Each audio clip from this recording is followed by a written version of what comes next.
Yeah. Hey. We're going. We're ready. We're ready? Ready, Freddie. You guys sweat on Sunday? Alright, I brought a load on Saturday. Yeah, what's that? Okay. Chapter 9. Testing. Is this okay? No, it came too close. You got a text from Uncle? Should I back off a little bit? Yeah, just a little. There you go. How's That's that? good. See you later, Rob. Testing. Okay, here we go. Chapter 9. Frisky in Frisco. At long last, we sailed through the Golden Gate, the land of gold, California, to put her glorious plans into effect. She and I cringed involuntarily when we saw the black sea cloud moored in the crowded piers. We too went below on Vesta, but our cover stories were sound. In fact, we had two of them.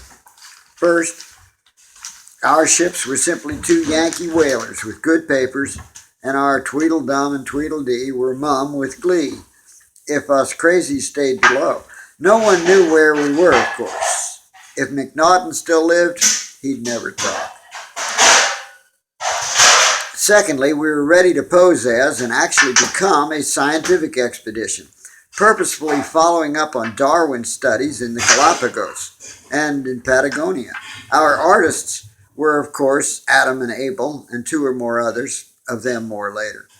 Our naturalists were legion, all qualified, including myself, Kath, Sanger, Manalolo, Lulu, Lily, Lala, Captain Smith, Click and Yak, and several others. In fact, as we'll see, the Galapagos fascinated us all. So, if questioned by authorities, we would be a team sponsored by Princeton and Harvard jointly. Kathy and I couldn't agree, except to leave the Yaleys out of it. Anyway, we could lie convincingly about these universities, faculties of ethnology, geology, and biology, or we would tell some such ridiculous, flimsy fib. But we were explorers, ready to hide everything and every person instantly on sight of a gun with a badge attached. As for guns themselves, we had few and intended to acquire no more. The Smiths had aboard 6 rifles and 6 six-shooters to kill sharks, repel small, clumsy pirates, and scare warships of trivial, tiny nations of brown people. The rifles, however, were very good. Massachusetts-made Winchesters, I think. And the Colt 44s, of course. Famous. We kept them all locked out of sight in the captain's cabin. Even I, the ardent pacifist, could not advocate having no guns at all. Yet we, she and I, talked with every soul aboard about these instruments, whose sole purpose, other than idle target practice, is to hurt or kill beings which are free. We would kill no whales. Nor, finally, we sort of agreed, no warm-blooded beings, no seals, no birds, no deer. But we would trade or buy any meat we could get from locals. No theft, obviously. However, we decided the Aleuts were free to use their bows and harpoons. They prayed well, we felt. This compromise suited us all. We had plenty of salt fish, kelp, and crabs, etc. As for danger, well, we had real good cover. Money cover. Money doesn't talk, it swears. So, at Pier 39, we bobbed gently, planning our raid on the C.H. Hull offices. Adam scouted Market Street for us. Across the street in a bar, he had one old Overholt rye whiskey from Harrisburg. Only one. While looking into the Hull's offices across the way through the 2 plate glass windows. He noted the corner of the office devoted to the precious newfangled telegraph, the far back left corner. He checked for the nearest exits from there for me and Kathy, in case haste made no waste. He eyed the scruffy, grizzled, tan dude sitting by the front window of the bar. This guy, hung his head and arms out the window in the watery sunlight, waving and whistling at senoritas and squaws and such, and joking with passers-by. Adam, an observer of long, cautious practice, noticed the man's shifty, laughing blue eyes under a battered and tattered fawn-colored felt hat. He seemed to be looking at or for something only he knew of. On a whim, Adam offered to buy him a drink. His name, he said with a twinkle and a laugh, was Indian Bob, only he spelled it Indain, Bob. He wrote in the dust on the table. He vouchsafed upon good whiskey, one half Arapaho, one half Irish and German, had kids and a wife in Arapaho land, wherever the poor buggers were allowed to live and starve slowly. Anyway, when Adam left, Bob remained. The next day, our heist began. We'd asked all the new crew, that was our latest name for ourselves, we'd asked all of us to please not spend the gold pieces until we got back with at least some of the main haul. But people objected, especially the three Graces, who were loaded with jewels and wanted much, very much. Not silks, they had those. They wanted medicines, tools, musical instruments. So we let them go for 24 hours. Like bees, they flew off to return with baskets full of pollen and more desires unslaked. Then we bearded Jacob Marley in his lair. I have to tell you, the unlikely fact is that C.H. Hall's chief agent west of the Mississippi was Jacob Marley. I know what you're thinking, but really, I can't make up names. Truth has to come into this account somewhere. Dickens took the name, I think, when he came to America at last. Marley then worked in the Boston office, where Dickens may have met him. Hull may have carried Dickens across the sea. Dickens didn't think much of Americans on his visit, in spite of the world's largest chorus singing for him. He thought us greedy hucksters or shallow Philistines, except the New England sailors. Marley was said to run a tight ship of an office, and the scene across the street from the honky-tonk bar looked shipshape. The bar wasn't a brothel also. This was Market Street, after all, not the Mission District. We barged in at high noon. Catherine was more regal than ever, in a new blue high-neck dress, similar to her old one, but looser about the shoulders, in satin, with an open collar and 2 buttons. Far less severe. Everything counted on her looking and being her old self. James Smith accompanied her. Then I, disguised as a flunky, and 2 others, Speedy, silent, and Adam. Marley stood up, knocking over his desk, his glasses on his nose canted to starboard as he rose, and his huge brown sideburns twitched. Mrs. Hull, I mean, Catherine, where have you been, ma'am? Kath, like steel. Jacob, as you see, I am well, and in my right mind, as you has always known me. For how many years now, Jacob? This is my 4th round trip. And not letting him interrupt, and I hereby call you in this office to witness my return and to assist me in some new business practices, which are promising, and which are to be undertaken by me, necessarily, Mr. Marley, only in the utmost secrecy. She delivered this well-rehearsed speech as if she meant every word of it. Jacob, I would now like a word with you in your office.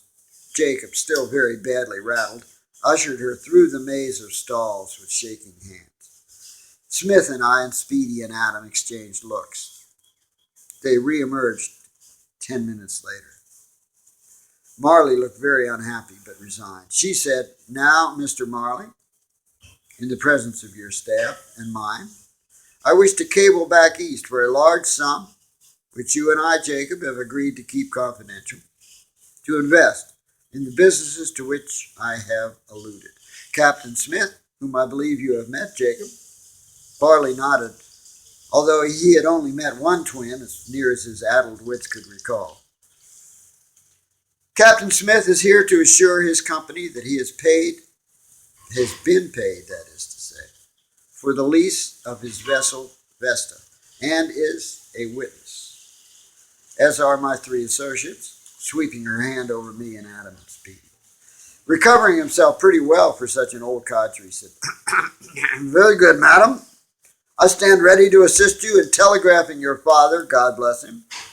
And upon receiving his reply, I, on behalf of C.H. Hall Company, am prepared to issue you the agreed upon sum in coins, specie, and the form of binding agreements with Captain Smith and Smith Brothers Cough Drops.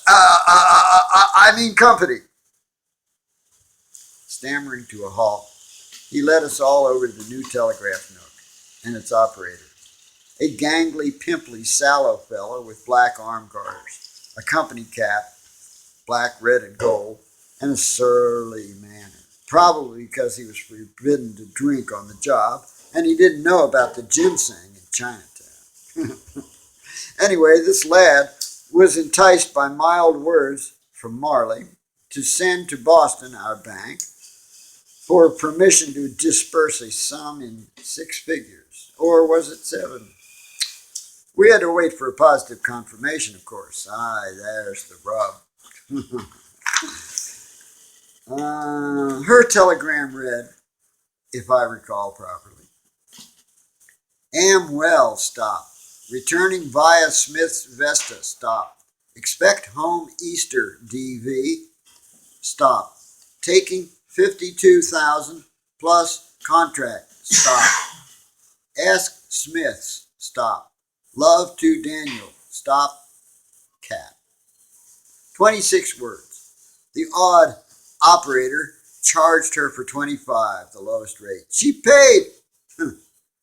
'Twas the early days of the telegraph, only I think 2 or 3 years old in San Francisco at that time, and people of Marley's age still didn't trust it. After all, as they'd worry at night, what if some bandit with a dry cell and a key sent fake messages on the line? Hull could be robbed for millions. Yes, they had millions. Well, there were other ragamuffin rapscallion jokers in the town besides us. Notably the aforementioned Indian Bob, who had been planning something with some local disgruntled Modocs. The Modocs had escaped long before from the pathetic and tragic last stand among the boulder field. That was when Captain Billy fell and all. Now they were like many others, working in the large local livery stable behind the Hull offices.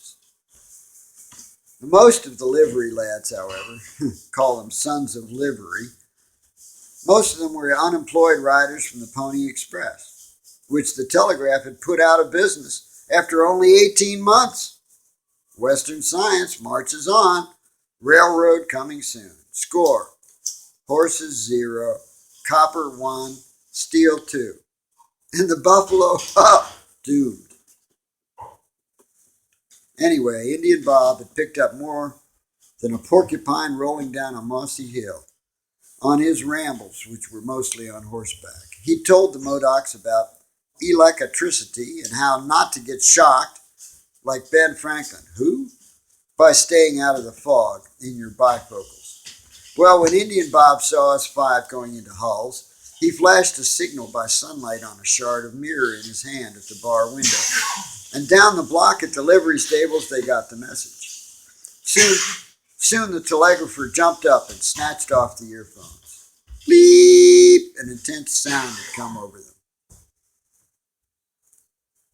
The Indians had a long piece of stolen, bared telegraph wire. They tied it to a long lance, left the end on the ground, and began tapping the telegraph wire overhead with the grounded piece. Indian Bob knew about grounding. But nothing happened until a nervous horse peed on the ground wire and then stepped on it. The telegraph lad got an earache. Cursing, he sat again.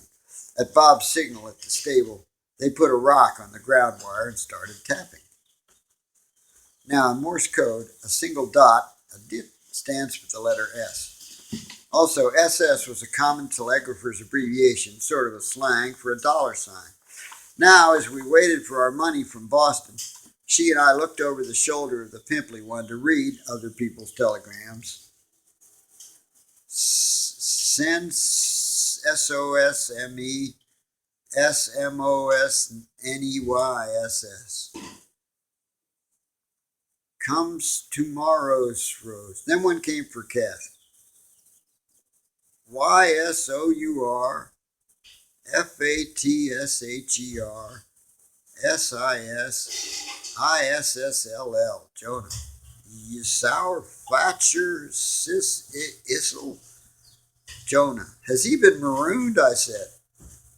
We cracked up giggling. That's my second son, Jonah, she added.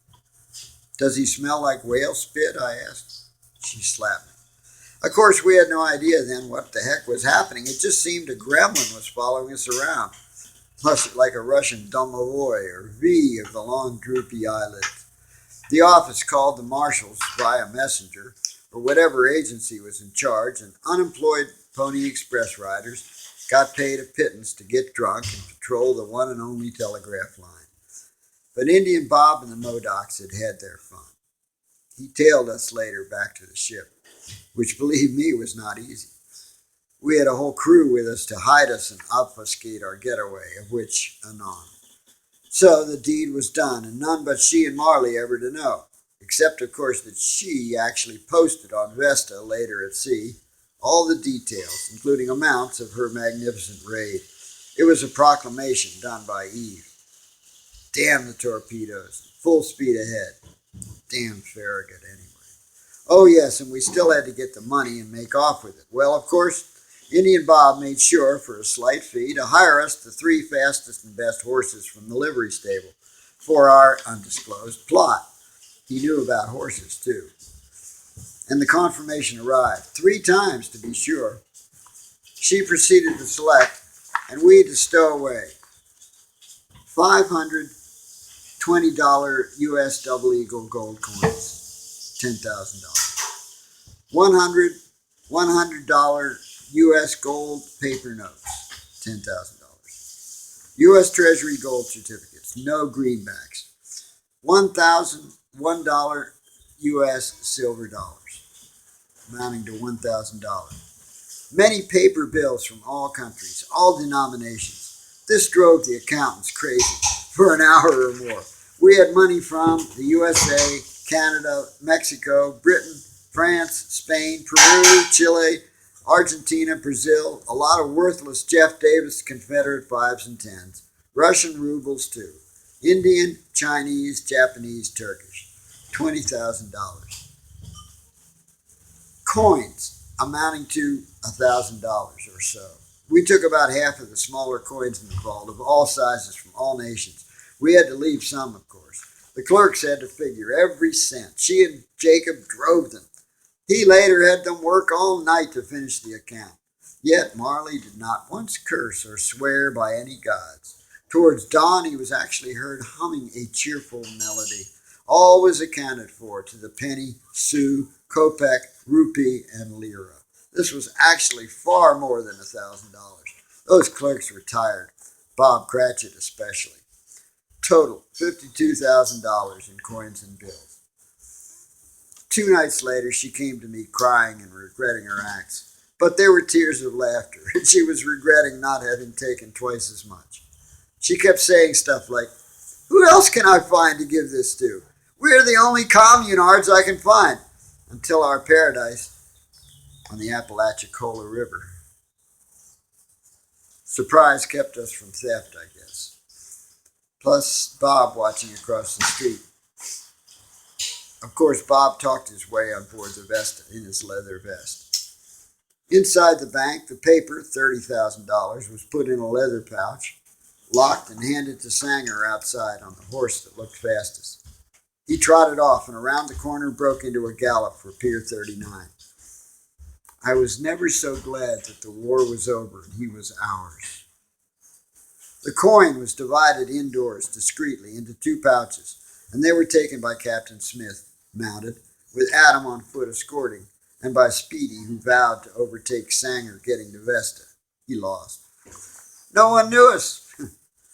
Kath and I decided to stroll to town. There were horse-drawn jitneys passing if we got tired. We did not.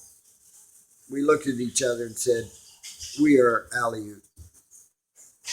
We looked at one another with joy, love, and pride of a sort. We had not the slightest worry. We had not the slightest worry that our comrades would desert us or cheat us in our venture. We went far in that chaos of hills. Actually, Pittsburgh had more hills, more bridges too, the most anywhere. But these hills were steeper and closer. We came to Chinatown at my urging. I wanted some ginseng, and we found some. There was a little narrow, deep shop on ground level with a high ceiling and fans up there. All the walls were completely covered with wooden drawers, all made of polished and varnished golden California oak, and each drawer was labeled with 2 or 3 or more characters. A note from Robbie Gordon. This store looked exactly the same in 1975. I was there. I return you now to Jack. I had tasted and dug and searched out ginseng roots back home and valued them for fatigue, boredom, or depression, and for exhausting work and other things. Now, for the first time, I could afford to buy some of the world's most treasured herb. At the rear of the tiny place was a large redwood burl table. There, 3 old Chinese men, tall, medium, and short, were sorting a large pile of ginseng roots into 5 piles. One pile was all human-shaped roots. Their hands moved as fast as my eye could see, sorting the roots. The shapes of them I knew. By the shapes of them, I knew as I edged close to the old experts that they were wild, the most powerful and valuable. All the cultivated roots tend to be the same shape, like a curved carrot. The skins were wrinkled like old people's skin, but paler than our ginseng of the Blue Mountain in Kittatinny. Chinese people are paler than our Senecas. Both peoples called the ginseng the spirit of the mountains. I could have stayed there long, but I had other stops. I needed a guitar, and I resolved to stop questing and feed. One aged finger beckoned number 1 son silently, and he served us politely.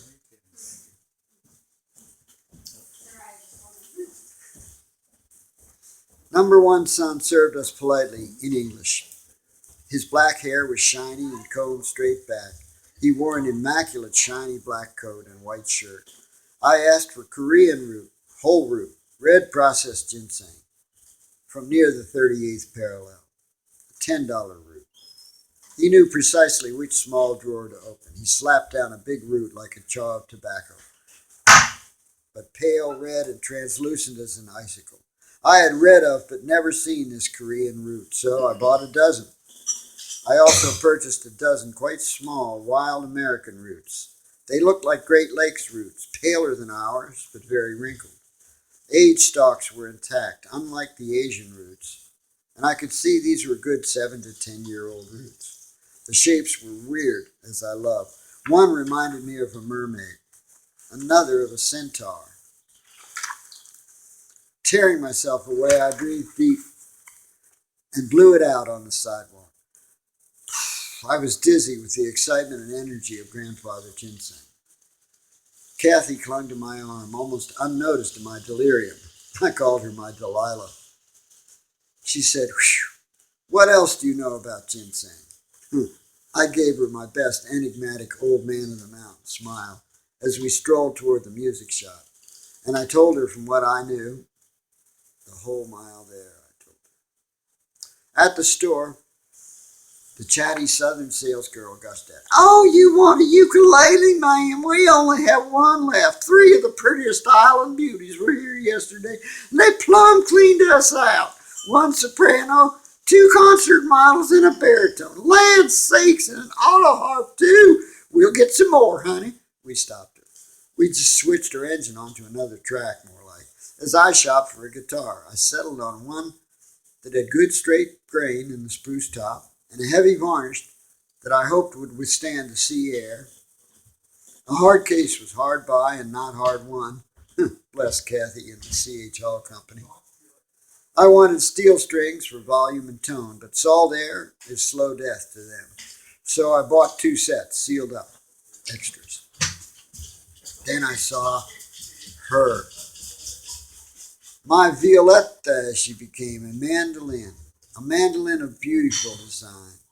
It was in the old Italian shape, a bulky looking round back like a gourd, with 8 strings and 4 pairs, a back made of over 25 slender slats glued together. In this case, between each 2 slats of mahogany was a tiny sliver of black ebony. Most unusual of all, each mahogany slat was fluted like a Roman column. The center was very thin, and the 2 edges were thick where they flanked the ebony like 2 long brown lips, slightly parted. I asked to see this mandolin, and I held it. I had held a mandolin only twice then, but I remembered, like Lolo remembered the taste of a bird for years. I remembered how a mandolin hefted. This one was feather light. I played it, the soft touch, the feathery, easy action, and the ethereal high notes she made entranced me. I wanted to learn her ways. The drawling clerk informed me that their Italian repairman had completely rebuilt this very rare instrument, that his house was next door and that I could meet him. Yes, she fetched him. His name, Mr. True. He was smaller than me, about 50, and very arthritic, could barely play. A note from Robbie Gordon. Actually, Mr. True lived at 1603 Beechwood Boulevard in Pittsburgh. Now back to our story. He was smaller than me, about 50, and very arthritic. He could barely play. He explained the mandolin was made in Venice, and he had spent a whole year repairing her. She was one of his children. His day job was manager of a mattress factory. I fell in love with Mr. True on the spot and dismissed Kathy to get her journals and sewing gear and jewelry tools, a new avocation, and some duck trousers for me, and leave me to learn how to play the mandolin, master jewel of the Italian luthier's trade. So I emerged with spare strings and uke and mandolin and guitar and 2 new old instruments and pages of notes and sheet music with seaworthy cases, if we didn't sink. And Kathy, before she left, bought the soprano uke and 4 mouth harps, C, D, G, and E, and 2 penny whistles in D, and a banjo, and extra strings and picks. I was worried that we would be spotted, followed, and robbed. Or worse, the pirates could hear of our mad good fortune and follow us outside the gate of gold. We had discussed this on board, so we went out in 1s and 2s with different currencies, and no one saw us all together. So we seemed to be not a crew. We had discussed this on board. We went out, no one saw us all together, so we seemed to be not a crew of foolish rich clowns, but rather a few individual mad people who were common in San Francisco with gold dust. For whatever reasons, we managed to get our various treasures to Vesta quickly, so as to shove off fast before the heat arrived. We couldn't believe it ourselves that what we were doing was legal, but piracy was a danger. I can tell you later what all everyone bought and how, but now we have to skedaddle again. Just time to tell you, we snagged 4 more for our crew. You already know Indian Bob, nay Robert Smeal, and we also got Cascades, Eve, and Lilith. As soon as she got back to Vesta, Kath immediately started passing out coins and handfuls of notes hurriedly to would-be shoppers. The Yankee whalers could hardly contain their joy. Record keeping? Are you kidding? This was the new Catherine. And boy, did I love her and her act. Now Cascades became our cook, replacing the glum Chinaman. She was 50-ish, maybe older, half Blackfoot, part Mexican, and German or whatever. Her big eyes, big bulbous nose, and big lips, and battered, lumpy face. She might have been Portuguese. She could stare down anyone but Indian Bob, and they knew each other. In fact, he talked to her aboard. They were a pair and a couple. He had this way of shrugging, holding his hands down, palms forward with the silliest lopsided grin, as if to say, what could I do? You would do the same. Well, he and Cascadas and Espy would play dominoes and drink rum together. Cascadas was missing her left leg. I don't know why. Long ago, probably. But in her trousers, you'd hardly notice it in the galley. She had two jointed wooden legs. She called one Peg E. Her spare was Peg D. Bob would cook, too.